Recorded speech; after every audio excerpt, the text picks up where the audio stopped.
दोस्तों नमस्कार। चर्चा के विषय में आप सभी का मैं विश्वपति स्वागत करता हूँ। चर्चा के विषय में आज चर्चा करूंगा, यदि गुंडे भाजपा के आरएसएस के लोग हैं तो आखिर उनका बचाव कौन कर रहा है? क्या सच में वो गुंडे आरएसएस और भाजपा के हैं, या वो आपके लोग हैं, या वो आपके गुंडे हैं जिन्हें एक तरफ आप ये कहते हो कि भाजपा के लोग हैं, आरएसएस के लोग हैं, और दूसरी तरफ ये कहते हो इन गुंडों के खिलाफ कार्रवाई किसी भी कीमत पर नहीं होनी चाहिए। दोस्तों आज बात कर रहा हूं फिर जंतर मंतर पर सीजेपी के धरना प्रदर्शन को लेकर। फिलहाल धरना प्रदर्शन समाप्त हो चुका। सरकार और प्रदर्शनकारियों के बीच में एक आम सहमति बनी। इस आम सहमति में दो प्रमुख बातें हैं कि पहली बात, केंद्रीय शिक्षा मंत्री ने त्यागपत्र दे दिया। हालांकि ये त्यागपत्र दुर्भाग्यपूर्ण है। एक ऐसे केंद्रीय मंत्री को इस्तीफा देना पड़ा जिसने एक रिकॉर्ड स्थापित किया, जिसने एक मापदंड स्थापित किया, जिसके कार्यकाल में एक सेंट्रल एग्जाम, केंद्रीय है, जिस एग्जाम को केंद्र सरकार आयोजित करती है, नीट का पेपर, वो लीक हो जाता है। लेकिन बहुत फुर्ती से सरकार बस पेपर लीक करने वालों के खिलाफ कार्रवाई नहीं करती, उस चैन को नहीं तोड़ती, बस उनको गिरफ्तार नहीं कर लेती, बल्कि छात्रों का एक साल खराब ना हो जाए इसको ध्यान में रखते हुए एक सवा महीने के अंदर दोबारा से परीक्षा करा देती है, सफलतापूर्वक परीक्षा करा देती है, और उसका परिणाम भी आ जाता है। एक ऐसे मंत्री को इस्तीफा देना पड़ता है। दुर्भाग्य यह भी है कि जो मंत्री बस एक संसदीय सीट से 6 लाख वोट लेकर चुनाव जीत कर आया, कुछ भीड़ जो जनता मंत्र पर इकट्ठी हो जाती है, केंद्र सरकार को धमकी देती है, या तो इस मंत्री को हटाओ वरना हम दिल्ली को आग लगा देंगे। फिलहाल वो सरकार उन लोगों की भीड़ के आगे झुक जाती है और अपने केंद्रीय मंत्री से इस्तीफा ले लेती है। शायद ये नरेंद्र मोदी के लोकतांत्रिक प्रवृत्ति है कि उन्होंने 6 लाख वोटों से 6 लाख वोट लेने वाले अपने एक सांसद को, जो केंद्रीय मंत्री है, एक कुछ लोकतांत्रिक परंपराओं के चलते उन्हें मंत्री पद से हटा दिया। यदि नरेंद्र मोदी की जगह कोई इंदिरा गांधी जैसी तानाशाह बैठी होती, जिसने लोकतंत्र को कुचलने के लिए इस देश में आपातकाल लगा दिया था, या कोई और कांग्रेस पार्टी की सरकार होती जिसने समय समय पर अपनी तानाशाही प्रवृत्तियों का परिचय दिया है, तो इन जंतर मंतर पर मौजूद कुछ प्रदर्शनकारियों के आगे झुकते नहीं। और हो सकता है जिस तरह से चीन अपने असहमति के स्वर को कुचल देता है, शायद उसी अंदाज में कांग्रेस की सरकार जंतर मंतर पर मौजूद प्रदर्शन को कुचल देती। फिलहाल अब त्यागपत्र स्वीकार हो गया है। एक महत्वपूर्ण मांग जिस पर आज मैं पूरी चर्चा कर रहा हूं कि सभी प्रदर्शनकारियों के खिलाफ, सभी छात्रों के खिलाफ एफआईआर वापस होनी चाहिए। यह सहमति बनी सीजेपी के और भाजपा के सरकार के बीच में। अब जब समझौता हो गया, सरकार ने कहा कि हम छात्रों के खिलाफ एफआईआर वापस ले लेंगे। इसी दौरान सीजेपी का प्रवक्ता सौरभकांत दास एक नेशनल टीवी पर आता है और जहां एंकर अमन चोपड़ा से उसका सामना होता है। अमन चोपड़ा सौरभकांत दास से पूछते हैं कि जंतर मंतर पर प्रदर्शन के आड़ में जो व्यापक हिंसा हुई, गाड़ियों को फूंका गया, पुलिस पर हमला करा गया, सरकारी संपत्ति को नुकसान पहुंचाया गया, आम लोगों को नुकसान पहुंचाया गया, क्या आप इस हिंसा का समर्थन करते हो? उसके जवाब में सौरभकांत दास कहते हैं, ये हिंसा करने वाले लोग प्रदर्शनकारी नहीं थे, ये हिंसा करने वाले लोग छात्र नहीं थे, फिर कौन थे? उनका कहना है कि ये राष्ट्रीय स्वयंसेवक संघ और भारतीय जनता पार्टी के गुंडे थे। अब मैं यहाँ एक बारगी को सौरभ कांत दास की बात मान लेता हूँ, क्योंकि सौरभ कांत दास का पूरे दिन में अधिकांश समय जंतर मंतर में व्यतीत हो रहा था। हम तो फिर भी दूर बैठे हुए हैं और सोशल मीडिया और नेशनल मीडिया को देखकर ही अपनी राय बना रहे हैं। हो सकता है सौरभ कांत दास से बिल्कुल ये बात सही कही हो कि हिंसा करने वाले, पत्थर चलाने वाले, गोली चलाने वाले, प्रधानमंत्री को और देश में हिंदू देवी देवताओं को, हिंदुओं को गालियां देने वाले, अपमानित करने वाले लोग, ये सब भाजपा के आरएसएस के गुंडे हो। अब जब ये आपका समझौता हो जाता है और सरकार कहती है कि छात्रों के खिलाफ तो सारी एफआईआर वापस ले ली जाएगी, लेकिन हिंसा जिन्होंने करी है और वहां पर वो लोग जिनका आपराधिक इतिहास है, उन्होंने उन जिन लोगों ने हिंसा करी है, उनके खिलाफ एफआईआर वापस नहीं होगी। यहाँ पर वो सुप्रीम कोर्ट का एक डायरेक्शन भी सरकार इनके सीजेपी के सामने रखती है, जिसमें सुप्रीम कोर्ट कहता है कि यदि हिंसा करने वाले तत्वों का पिछला रिकॉर्ड आपराधिक है तो ऐसे लोगों के खिलाफ एफआईआर जारी रखी जानी चाहिए, एफआईआर वापस ली जानी चाहिए। ये बात सीजेपी को बताई जाती है। अब जब सीजेपी के प्रवक्ता पत्रकार से नेशनल टीवी के चैनल बैठकर ये बात कह चुके हैं कि प्रदर्शनकारियों ने कोई हिंसा नहीं करी और जिन्होंने हिंसा करी वो ये नहीं कह रहे कि हिंसा नहीं हुई, हिंसा हुई, इस बात को मानते हैं, लेकिन उनका कहना है कि जिन्होंने हिंसा करी वो आरएसएस और भाजपा के गुंडे हैं। अब सरकार कह रही है कि जिन्होंने हिंसा करी हम उनके खिलाफ कार्रवाई करेंगे, उनके खिलाफ एफआईआर वापस नहीं करेंगे। तो मैं ये समझता हूँ कि सीजेपी को सरकार की कार्रवाई का समर्थन करना चाहिए, क्योंकि सीजेपी ने खुद कहा है कि प्रदर्शनकारी नहीं थे वो लोग। सीजेपी ने खुद कहा है कि वो आरएसएस के गुंडे हैं, वो भाजपा के गुंडे हैं। लेकिन अब सीजेपी का कहना है कि ना, एफआईआर सबके खिलाफ वापस होनी चाहिए। इधर एफआईआर वापसी को लेकर सीजेपी की ओर से लगातार विरोधाभासी बयान आ रहे हैं। कल ही एक समाचार एजेंसी से बात करते हुए सौरभ कांत दास ने कहा कि मैं आज शाम तक कल बारे में बता सकता हूं कि हमारे पास केंद्रीय गृह मंत्रालय की कोई लिखित ऐसा आदेश, लिखित आश्वासन नहीं है जिसमें वो ये वादा कर रही हो कि हाँ, हम अमुक अमुक समय तक सारे प्रदर्शनकारियों के खिलाफ एफआईआर वापस ले लेंगे। दूसरी ओर जेएनयू की डपली गैंग की लीडर, जो फिलहाल जेएनयू के शायद छात्र संघ की अध्यक्षा भी है, उसका बिहार में एक बयान आता है कि देर शाम होते होते हमें गृह मंत्री का आदेश प्राप्त हो गया, जिसमें उन्होंने सभी के खिलाफ एफआईआर वापस लेने की बात कही है। लेकिन उसके बाद भी अभी काफ़ी लोग हैं जिनके खिलाफ एफआईआर वापस नहीं ली गई है, और एफआईआर हर उस व्यक्ति के खिलाफ वापस होनी चाहिए जो उस समय जंतर मंतर पर मौजूद था या जंतर मंतर वालों के समर्थन में पूरे देश में कहीं पर भी आंदोलन कर रहा था। मेरा प्रश्न है सीजेपी के लोगों से कि आपकी बातों में विरोधाभास क्यों है?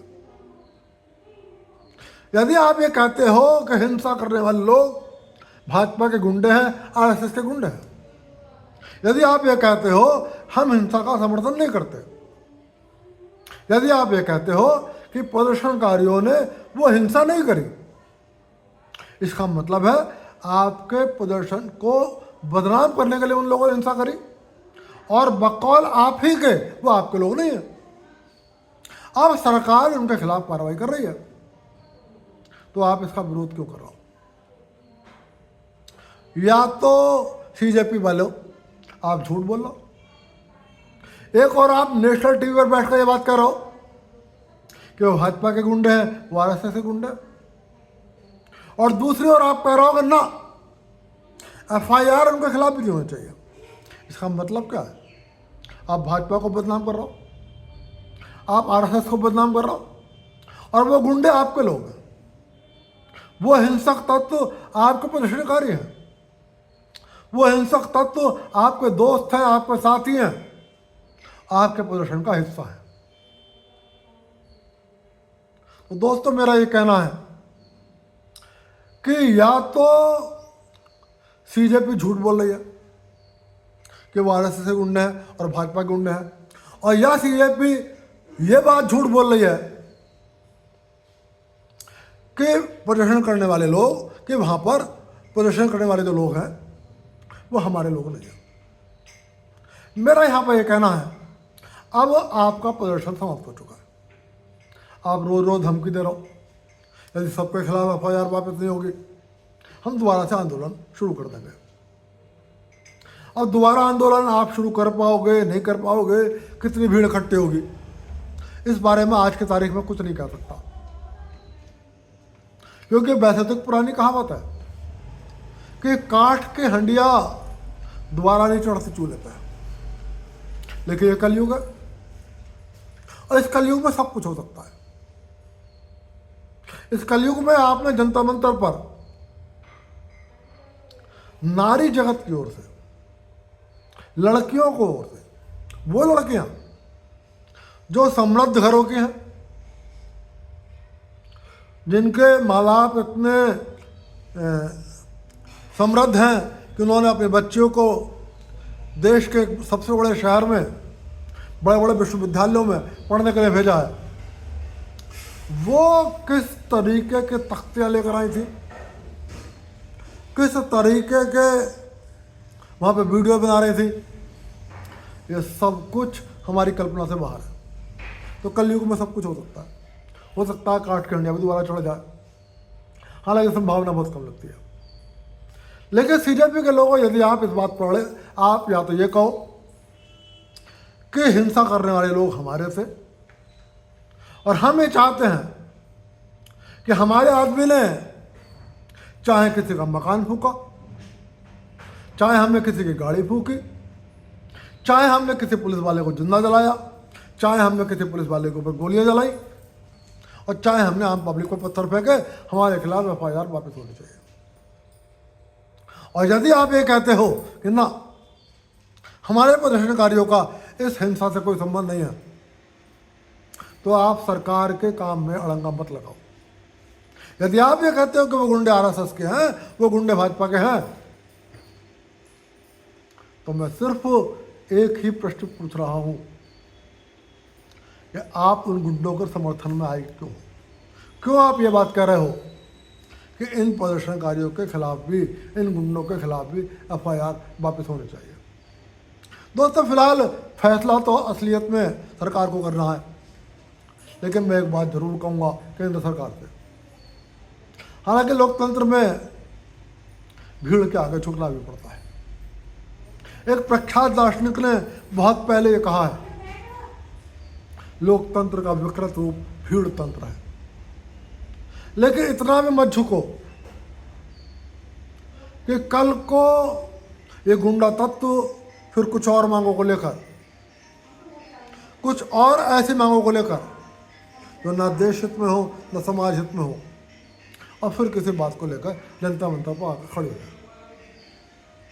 कहीं ना कहीं सरकार को एक निश्चित स्टैंड लेना चाहिए। हाँ, एक बात बिल्कुल स्पष्ट है, प्रदर्शन में शामिल चाहे वो दिल्ली का जंतर मंतर हो, चाहे वो लखनऊ हो, चाहे भोपाल हो, और चाहे पटना हो, यदि वो छात्र है और उसने किसी भी प्रकार की हिंसा नहीं करी है, तो चाहे राज्य सरकार हो और चाहे केंद्र सरकार हो, उसके खिलाफ कोई कार्रवाई नहीं होनी चाहिए। इस बात का समर्थन मैं करता हूँ। वो चाहे आरएसएस का आदमी है, चाहे भाजपा का आदमी है, चाहे सीजेपी का आदमी है, चाहे कांग्रेस का आदमी है, और चाहे आपका आदमी है। यदि वो छात्र है और उसने कोई हिंसा नहीं करी है तो उसके खिलाफ कार्रवाई नहीं होनी चाहिए। अब वो सवाल है जिसने हिंसा करी है, यदि वो छात्र है और यदि वो छात्र नहीं है। यहाँ पर मेरा ये कहना है कि यदि हिंसा करने वाला छात्र है और उसने हिंसा आवेश में आकर मामूली कर दिया, मान लो उन्होंने कुछ पत्थर फेंक दिए हैं, ऐसे एविडेंस आपके पास है, तब भी मैं कहूँगा कि ऐसे छात्र के खिलाफ एफआईआर वापस लेने में आप उदारतापूर्वक सोचें। लेकिन यदि वो छात्र है और उसने बड़ी अश्लीलता फैलाई है, वो छात्र है या छात्रा है, बड़ी अश्लीलता फैलाई है और बड़े पैमाने पर जाकर हिंसा करी है, तो कम से कम मेरा तो ये मानना है कि उसके खिलाफ एफआईआर वापस नहीं होनी चाहिए। अब एक और प्रश्न है कि जो छात्र ही नहीं है, जिसका पढ़ाई लिखाई से कोई संबंध नहीं है, या तो वो कहीं पढ़ने नहीं गया या पढ़ चुका, लेकिन वो जंतर मंतर पर आता है या इन जंतर मंतर वालों के समर्थन में पटना, भोपाल, लखनऊ या देश के किसी भी शहर में आता है और वो हिंसा करता है और उसका आपराधिक चरित्र है,